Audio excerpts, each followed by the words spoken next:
akhirnya aku menemukan tempat ini nih guys, setelah berjalan kurang lebihnya 1 kilo ya, dan melalui jalan setapak dan semak-semak ya.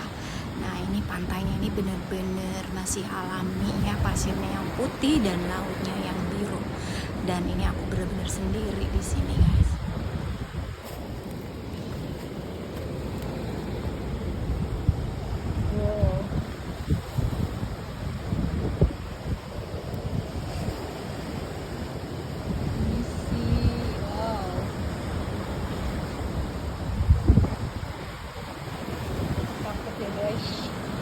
Jongkok aja.